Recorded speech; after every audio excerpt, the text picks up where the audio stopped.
嗨，欢迎大家回到 Gina TV。有非常多的同学想要上纹绣课程，那课程不外乎里面一定会包含了操作的仪器。那就有同学说，老师，我要怎么选择这个操作的仪器呢？今天呢，我们就要来教大家如何挑选适合自己的纹绣机哦。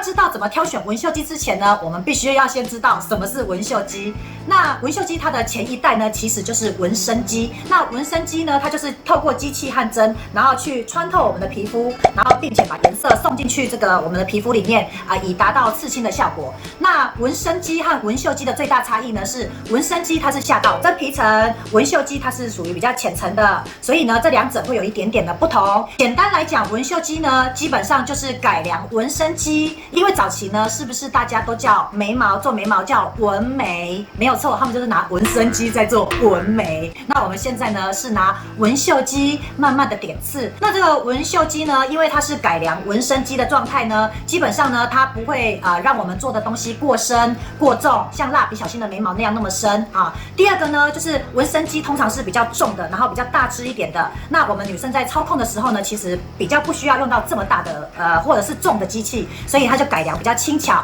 那当然，第一代的纹绣机呢，可能声音会有点大后期的纹绣机就改良的声音越来越小声，然后马达的稳定度越来越好，这样子。再说白一点呢，就是纱机不用用牛刀啦，不需要拿到纹身机，因为它都是属于要走实线或是比较扎实的颜色的一个东西。那我们雾眉大家都是希望是通透的、漂亮的，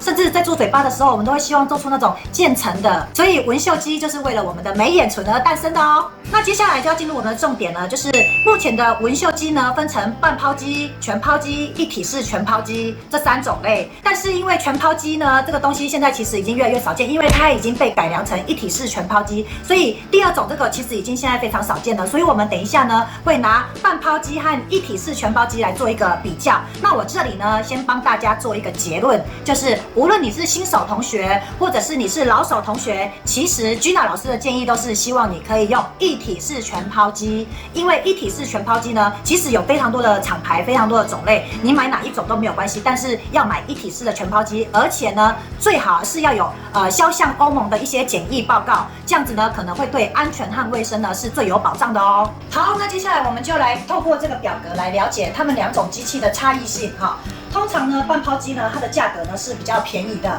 落在1000到5000之间。那你如果上网去搜寻可能就会看到很多1、2千的那种机器它是属于是一种比较阳春的机型那再来一体式全抛机呢，它是属于一种比较精致的机型它的整个内装是比较稍微精致一点的。其实如果假设你上网去看的话，其实会看到就是它们2者的差异蛮多的。那一体式全抛机呢，多半都是会落在4000到5万之间甚至也有10几万的机器我有听过，就是有的可能会有面板或什么。如果以一般我们纹绣师真的自己所拥有的机器，好用的机器呢，我个人是会觉得会落在1到2万之间，就已经是非常实用的机种了。像我自己在用的机种就是大概16800的机种这样子那但是像这种半抛机的话呢，我就可能比较不会去做选择，因为它后面还有很多问题，我们接着往下讲好，接下来呢就是它们的出针速度。通常半抛机因为它机种比较阳春，所以呢它的段数要么就是1段而已，没得调，要么就是1到3段这样子。可是像一体式全抛机呢，它基本上是会有非常多段的，像它的速度有，例如说90、100，然后一直到200之间，它是以每一个时为进位，然后每一个时就跳一个速度这样子。那出针速度越快，它的这个数字就会越大。例如说200的出针速度就会比150的出针速度还要来得快，这样大家了解。所以这个一体式全抛机呢，它的出针段数比较多的。那讲到这里呢，就是要告诉大家，其实为什么要有出针段数多的原因，是因为每个人的肤质都不太一样。有些人的皮肤其实轻轻搓一下就会有点红红的，那有些人的皮肤就比较健康，所以有时候我们在选择段数的时候会有点不一样。那我们在上课的过程呢，我们会针对就是例如说我们操作部位不同那客人的肤质不同，我们先去选择它的段数，所以多段数其实是一个优点哦好，接下来的出针效果呢，基本上半抛机的出针效果，它就是全部都是实打实，全部都是实针那一体式半抛机呢，它是虚针加实针并存的。那这时候讲到这里，就是大家就会觉得，听起来好像不知道它的比较是什么我简单来举例，就是说我们实打实的，就像我们的纹身机一样我的线条一定会扎实稳定，然后黑或者是比较深一点的颜色就是类似这样子的东西。那虚针跟实针并存的好处是什么？就是你现在听到常常有人会做那个渐渐层的嘴唇啊、渐层的眉毛啊，其实它就是会比较需要类似这种机器才有办法或者是才可以比较容易做得出来。对新手同学来讲的话，当然你如果说你技术很好，你可以拿着这种走时针全部都可以做出来，这样也是有可能的哈。然后再来安全性的部分呢，像我自己以前早期的时候，我刚学纹绣的时候，我也是拿着半抛机。那在安装的时候，我很经常装针的时候呢，我就先抽到我自己的手，那我的手就流血了嘛，这根针就不能用了，对不对？所以这根针要丢掉，再重新再装一支这样要不然呢，它就是会捅破针帽，因为它的针和帽是分开的，所以经常就是会遇到这两个问题，要么不是戳到自己手，要么就捅破针帽。那这个一体式全抛机呢，它就没有这个问题，它就是一支笔，它是有点像半支的，然后那个针就直接这样套上去，像这边呢是绝对不会有捅破针帽或戳到自己的一个疑虑，所以呢，它在安装的时候是非常的容易、简便、安全。接下来就是最后一点，就是血液感染风险就是说无论我们是用什么机器都一样，君老师要呼吁大家，我们的卫生消毒一定要做到很完善，因为这个有时候我们可能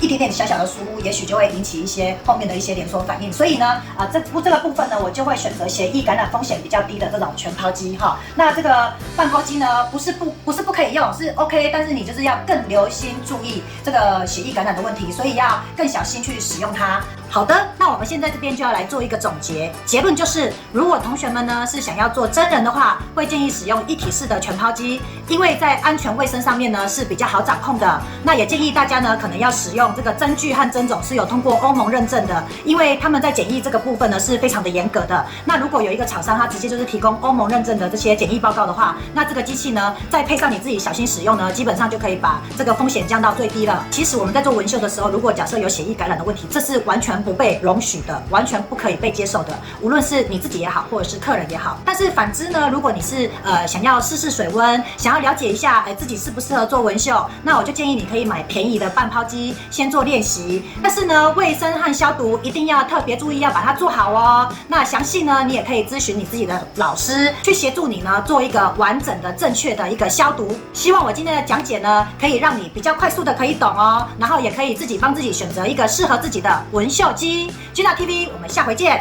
拜拜。Hello， 小天使们，如果你喜欢我的影片，请在下方